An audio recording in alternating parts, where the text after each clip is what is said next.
Will you please close your eyes?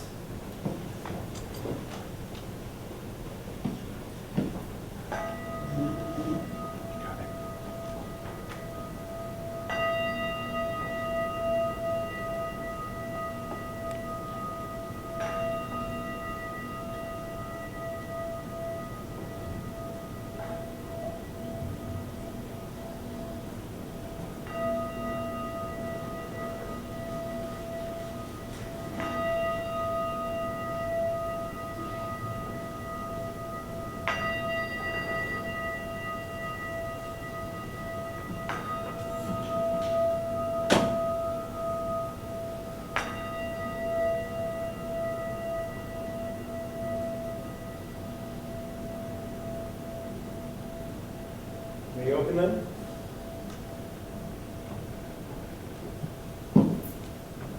How far?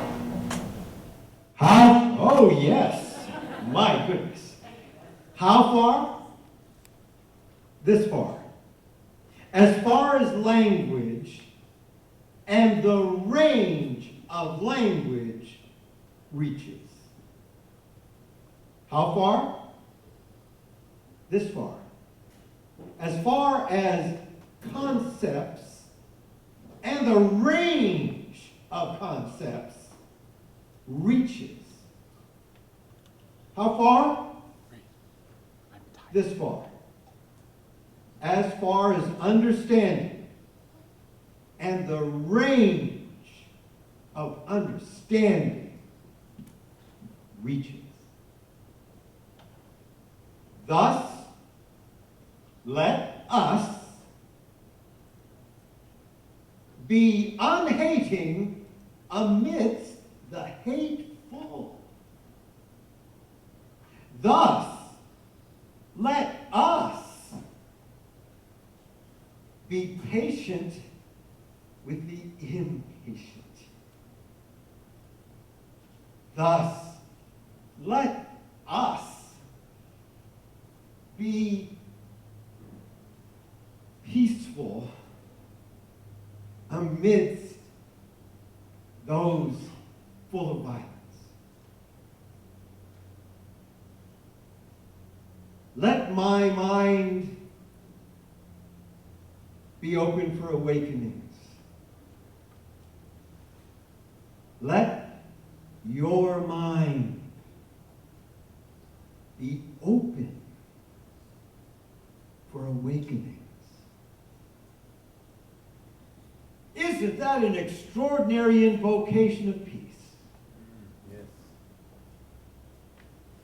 What adds to its wonder is that that voice has traveled for 1,500 years to land in this room this moment. What's extraordinary about truth is that it has no cultural boundaries. It has no time limitations. For you are listening to a mentor of peace for us all. From the 6th century, before the Common Era, sounded immediate for today, didn't it? It sounded like this morning, right? We opened that up, you said, I read something beautiful this morning. I read something beautiful this morning. Northern India, the Buddha. I'm here to invite us to re-immerse ourselves in the peaceful incantations that we've been gifted from the Buddha in India, from the Tao Te Ching and Master Confucius in China. One of our beautiful and deep challenges is that our Western lens shapes our conversation. And we need to have a global ethics to truly embrace what ethics means. Look at how unnourished our media is regarding issues of peace and the discussions we see in the media. They are preset at extremes. There is no dialogue of issues. There is aggressive and coercive speech against each other. And what we need, you and I, as ambassadors of peace, is we don't need to worry and critique about that massive media. We have to simply practice a better peace right here, to our orbit. It's so interesting because the Buddha says you'll know if you're truly peaceful when someone has triggered your anger and you stay peaceful. See, it's easy to be peaceful when no one's attacking you. That's easy. It's easy to say beautiful things about peace, and then someone cuts you off on the freeway, and I'm wondering if your gesture was all that peaceful. It's easy to be peaceful to someone you've been circling your campus to park for 20 minutes, you're late, and then someone, have you seen this happen? Someone scoots in and takes that spot. And of course, you know what this brother does? He gets up and says, "Go on your destiny. I offer you the space." No, brother said, "I don't think so. I don't think so." You know what I'm saying? See, we heard the beautiful thing is about, that's the moment that is about peace. And we heard other beautiful things said. The empowered moment need not be on a stage in front of people, seen or heard. The empowered moment is what we were saying, being unhating amidst the hateful. Now that's hard, isn't it? That's really hard. But I want to re-invite you to the provinces of support we have through what people call world religion, which I call global ethics that ennoble humanity. Take this for example. Look at how we handle a hate issue on a campus. So someone says something really hateful and ugly, and we hold protests against that, which look militarized and angry. Wait a minute, I thought we were trying to say something about the angry people. Only we're angry in our peace movement. We're angry at the haters, and it kind of looked to me like we're hating. Can I get an ooh on that? Ooh. You know that's deep. You know I didn't come here from Cal State Long Beach not to connect to you for real. You didn't know that. You know, we got to do this.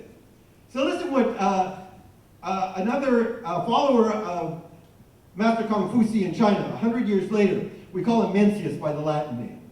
Menqi is better. But here's what he says. I want you to really, really practice this. It's immediate and real, and you're going to struggle, because I'm talking after your button has been hit that makes you angry. Someone insulted your family. They insulted your religion. They insulted your clothes. They insulted you. Here's what he says.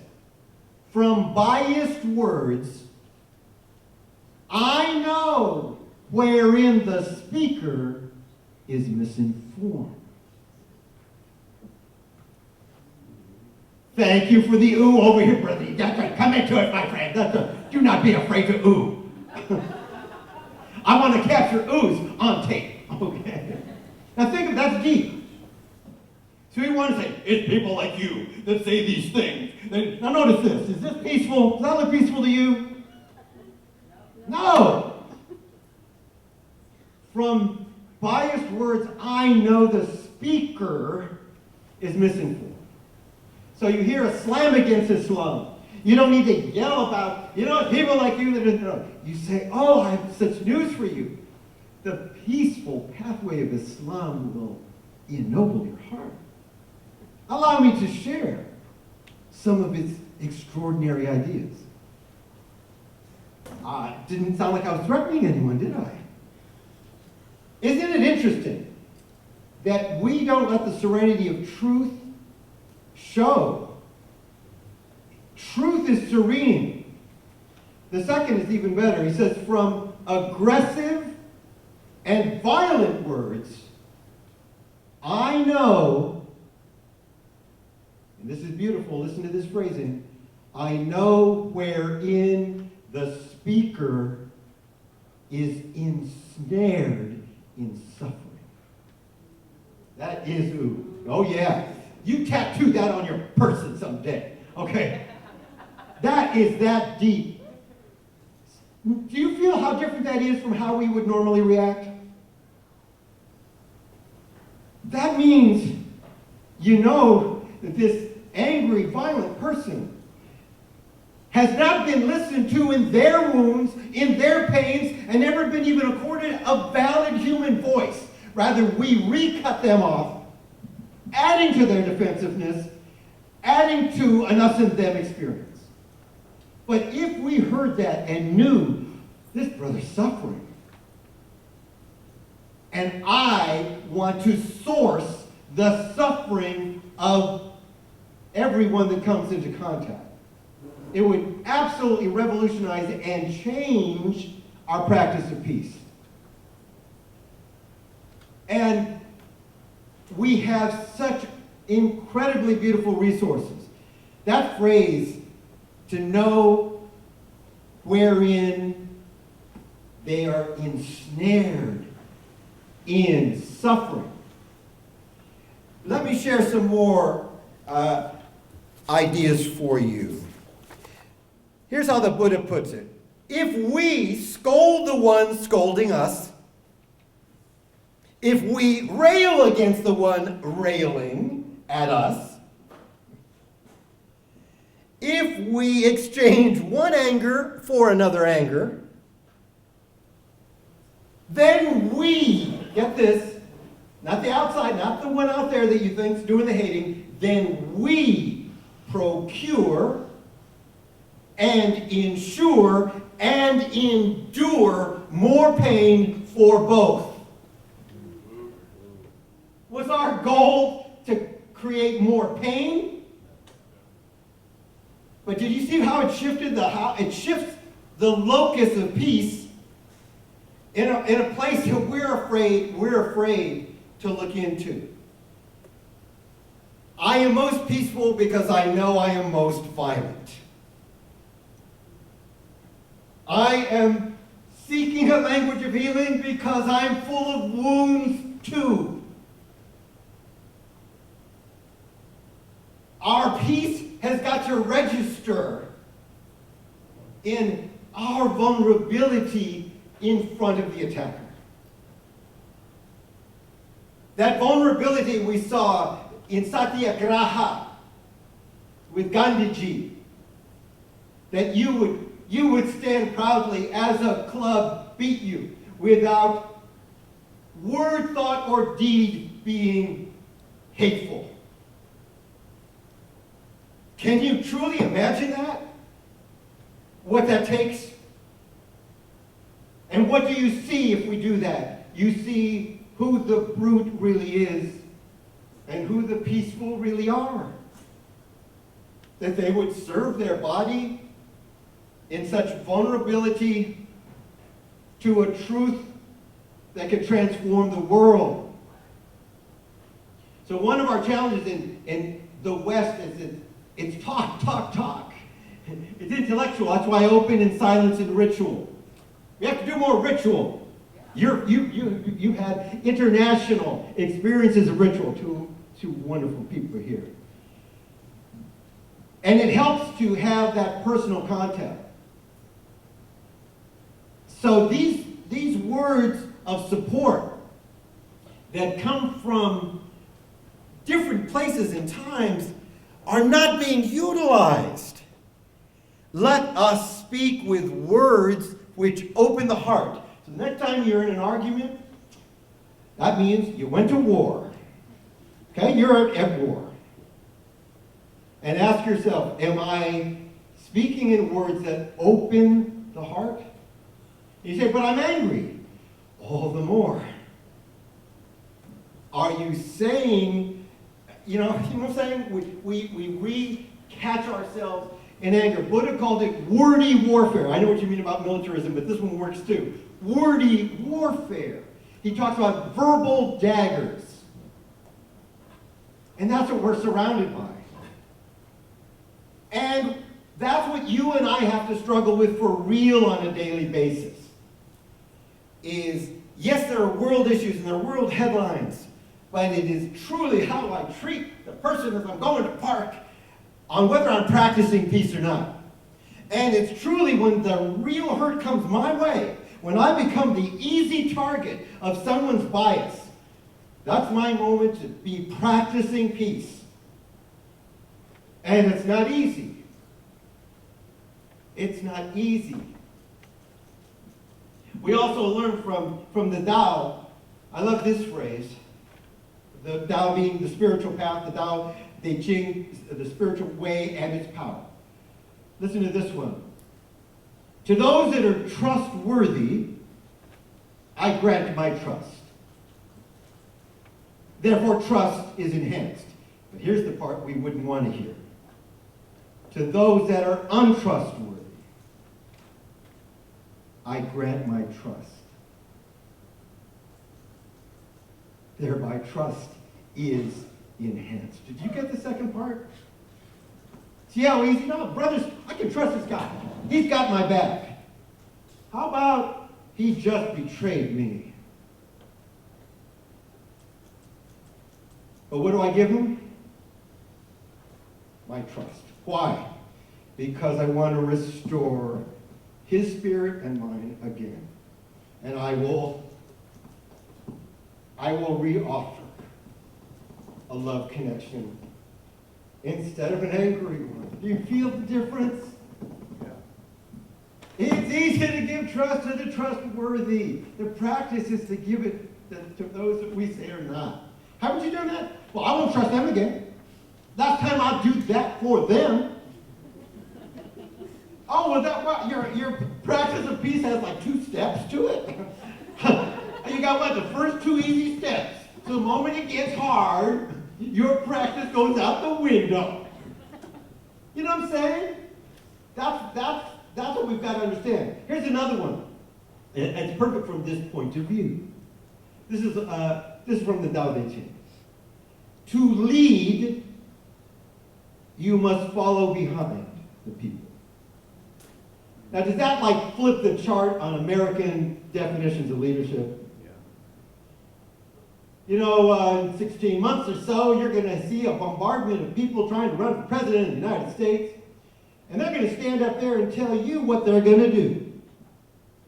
It's going to be a perfect American value system. I tell you what I will do and why you should vote for me. The E says, in order to lead, you must follow behind the people. Meaning that it's people's needs and interests I want to support. It means my embrace comes from here, not up there. And it continues, in order to guide, you must humble yourself before the people. Can you think of a politician that you would say is humble? Is that an American thing? Boy, you know, I love Congress. They're such humble people. You know, they really role model being humble. I mean, humble is a profound spiritual practice. It's not a game. You know, when Gandhiji they would have him at a banquet, you know, trying to support the movement and all, but the banquet would be up there and his place of honor is up there, and they're saying, where's Gandhi? Where's Gandhi? Oh, he's in the back serving the servants food. That's humble. And even when he was doing that, some people were cynical enough to say he's showing off. I mean, there is nothing you can do that someone won't find a way to critique as negative, right? The truly humble moment, and they say, oh, he's just showing off. He's an exhibitionist, that Gandhi. Watch out for him. Because the truth would have transformed and started an examination of themselves that they would not be proud to look at. But they would be invited to change. Cesar Chavez was the same. But notice the gift. Gandhiji is being followed by Cesar Chavez and Dr. King and Dolores Huerta. These are movements beholden to the beautiful systems of previous generations. Let us speak with words which allow harmlessness to dwell within our heart. You know that ahimsa, harmlessness is better than even nonviolent in my view, because the root system is so much deeper. Isn't it? Harmlessness. Harmlessness. That's why you're going to not step on a creature anymore. Even if you're scared of spiders, you're going to capture it and put it in a glass and take it outside so it can be with its family. It's just a being trying to survive. You know what I'm saying? And that's not a game. That's a practice of harmlessness for all beings. And I love what you were saying to remind us that feminism is for all of humanity. Don't let someone reshape it in some adversarial, aggressive. It's a humane and humanizing way of being human. But what I love about the East is that it includes this creature. Buddha says, watch where you walk. You might step on an ant. How beautiful is that? Watch where you walk. You might step on an ant. You don't want to do that. So there's this richness I want you to feel. Enter upon a compassionate offering of peace. This is the stunning part. Presenting a practice that penetrates to the very roots of pain. Seeking the source of the suffering for the cure for both. That's what restorative justice is. It's to take a youth who's made some bad decisions, a youth in pain and anger that makes bad choices, no question, bad choices. But like one of my heroes, Dr. Father Boyle, yes, we have living spirit masters among us, and he's one of them. You know, he says jobs, not jails. That's deep. It means give someone a pathway of dignity. Give someone a pathway of hope. You can't incarcerate the problem away. It's deep. It has to do with a suffering we're not sourcing, right? And so I invite you, as I invite myself on a daily basis, that even though we may be bombarded or even personally targeted with bias or hate, the practice really begins for us in our response. And is our response first to cure their suffering? Then we're on a pretty powerful path. And you may not know how you're going to do it. You don't need to know. You just need to have the spiritual directionality. Believe me, every time I have an opportunity to be with new friends, I have the same purpose. Get out of my way. I'm an empty vessel. Voice speak, because I'm here to listen too. It's not about me. It's not about us in the American sense of what leadership looks like and aren't we good. And boy, I can move an audience. I. Thank you for the Latinos in the house. I needed to put that in. Oye, Ishmael. Okay, we got it all. Okay. And so I think it's hard as you're going through college and university. In general, the pedagogy often is aggressive, coercive. And we never understood that, right? We say, you never have to coerce a student to be better. You have to understand their suffering and give them a skill set of retrieval. That's what we're here for. That every office is a safe office to come in, brother, with whatever's going down. Okay, you're going to come, that's what we're here for. Thank you, brother. Yeah. Because, see, you take for granted his incredible tech king. Give him a hand, he's been teching all day.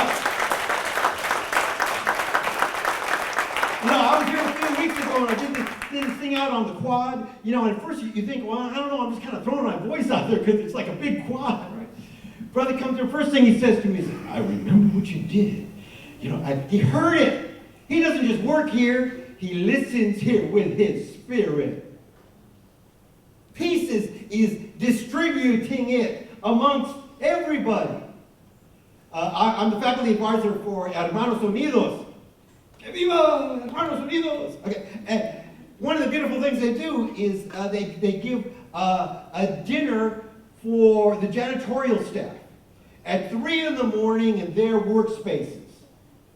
And it's the most honoring thing you've ever seen. I get to say, thank you. You are the professionals that never get acknowledged.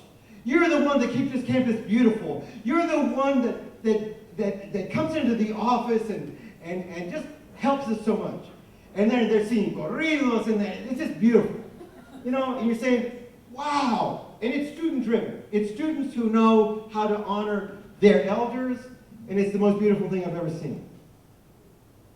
So I would invite you to look at other things you can do on this campus to honor people unseen, to honor the contributors to what is too easy to take for granted. It comes with hard labor and work. And they are touched that for the first time someone has actually thanked them. Because on the flip side, just to let you know the negative challenges, you know that one complaint from a faculty member about those people who didn't clean my office on time could get them fired? You know, 20 years of service, families. A faculty member who doesn't even know the name of the person that comes in there comes off and says that, and you know what I'm saying? So our power to heal is huge, and our power to harm is huge. So we have to harness it for spiritual purpose. Let's make it real, make it down to earth, make it the daily thing, and know that we are not being taught this in prevalent culture. But each one of you in this room are the transforming agent. Right here. Can you feel the power in this room? The power in this room. So, we need to be that example. By excelling in taking the lower position, one takes place in front of the people. Wow, that's non-Western, isn't it? I want to include, any of you students in clubs or orgs in the house? Okay, so this, one of the challenges is that you get high-powered students that are good leaders. I'm all for it. Problem is that you'll ask somebody else, oh, you're a leader of a club? Yeah. Any other ones? Yeah, actually, I'm president of 3 clubs. Okay, then we know we got a problem here. That means you're taking up too much room. Other thing happens with students' clubs is they have a great leader for that semester and they graduate, and then the whole thing collapses. Have we seen that? How many times have we seen that? Can't get membership anymore. Man, and we were rocking last semester. We even got Club of the Year last year. And now we can't find anybody that even show up. Okay. Guess what? It wasn't by magic. It was by you not practicing peace as empowerment. The past president mentors the current president, and you've already elected the future president. You will never have a loss of leadership, ever. And you've role modeled mentoring. And who do you choose to be president? You choose the brother that's been showing up at every meeting who doesn't say a word. And you say, you know, I'd like to nominate you for president. And he likes it. He says, yes, I will take the job. Okay. But often that person will say, oh, I don't know, I enjoy the club, but I don't know how to speak. You hear the beauty already in the phrase? I can teach you. It would be my honor to help you through that. And by the way, that was me 3 years ago, and someone helped me. See what I'm saying? We don't even take the leadership that's sitting there because we've been seduced by the American leadership model, the one that can already do it. That's not empowerment. That's not empowerment. And that means taking the lower room. That means where you're willing to say, I don't need to be sitting here, you do. Sometimes the most powerful thing you can do is give up the power you've got so someone else can grow. Well, I'm sorry I'm low-key today. And I want to thank you for this kind and wonderful opportunity. We're all kinship of one blood. We all have purpose and powers of healing that we need to better exercise. We all have to become more humble. We have to look into that one. And I want to thank my hosts. It's great for me because sister campuses don't ever communicate. I come up and down the road and, I pass you folks. We need to do more of this. Yes. We need to show solidarity. We're one. And we have to watch out for zombies at the same time. Because I'm not going to lose the momentum you built around that. So I just want to thank you. I am Dr. James Sauceda. It actually comes with an LA drape. It's part of the name. So I want you to remember that. It's been my honor to be here with you. Let us go forth in peace.